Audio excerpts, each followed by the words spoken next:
नमस्कार दोस्तों, भारत ने अपने तीसरे मून मिशन चंद्रयान-3 को चांद के दक्षिणी ध्रुव पर लैंडिंग कराकर बड़ी सफलता प्राप्त की थी। ऐसा करके इसरो ने भारत की तारीफ में 4 चांद लगा दिए थे। इसके बाद लगातार 14 दिनों तक चांद पर चंद्रयान-3 के विक्रम लैंडर और प्रज्ञान रोवर ने कई तरह की खोज की थी और उनका डेटा इकट्ठा किया था। अब इन्हीं डेटा के नतीजों से दुनिया भर के वैज्ञानिक आश्चर्यचकित रह गए। बता दें कि हाल ही में अमेरिकी research professor Jeffrey Gillies Davis ने एक आर्टिकल में चंद्रयान-3 से जुड़ी तमाम उपलब्धियों के बारे में विस्तार से बताया है। Space.com पर लिखे आर्टिकल में बताया गया है कि चंद्रयान-3 के डेटा से पता चलता है कि चांद की मिट्टी में लोहा, टाइटेनियम, एल्यूमीनियम और कैल्शियम जैसे अपेक्षित तत्व शामिल है।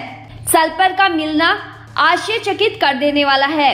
वे लिखते हैं कि मेरे जैसे ग्रह वैज्ञानिकों को पता है कि चांद की चट्टानों और मिट्टी में सल्फर मौजूद है, लेकिन केवल कम मात्रा में। नए डेटा के अनुसार अनुमान से अधिक सल्फर सांद्रता हो सकती है। फिलहाल प्रज्ञान के पास 2 उपकरण हैं जो मिट्टी का विश्लेषण करते हैं।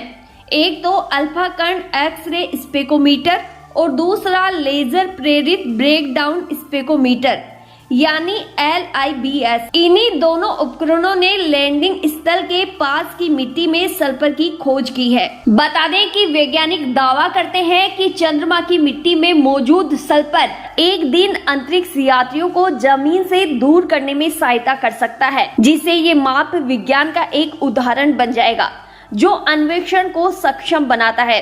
फिलहाल चंद्रमा की सतह पर 2 मुख्य प्रकार की चट्टानें हैं।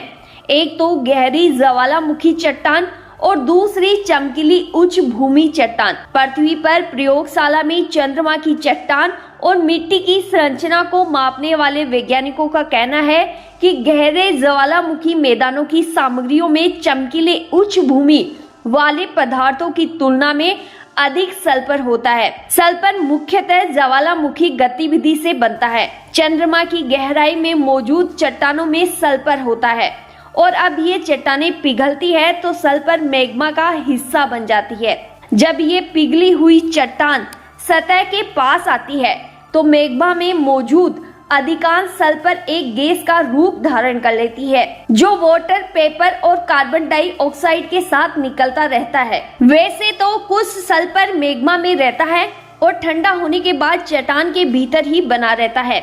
ये प्रक्रिया बताती है कि सल्फर मुख्य रूप से चंद्रमा की काली ज्वालामुखी चट्टानों से क्यों जुड़ा हुआ है। फिलहाल चंद्रयान-3 द्वारा चांद की मिट्टी में सल्फर की खोज इस तरह की पहली घटना है। अब ये सारी जानकारी सामने आने के बाद दुनिया भर के वैज्ञानिक आश्चर्यचकित हो रहे हैं कि भारत के चंद्रयान ने वो कर दिखाया है जो किसी ने अभी तक नहीं किया है। यही कारण है कि दुनिया भर के देश चंद्रयान-3 की और भारत की तारीफ कर रहे हैं। उम्मीद है दोस्तों आपको जानकारी अच्छी लगी होगी, तो वीडियो को लाइक और चैनल को सब्सक्राइब करना ना भूलें। धन्यवाद।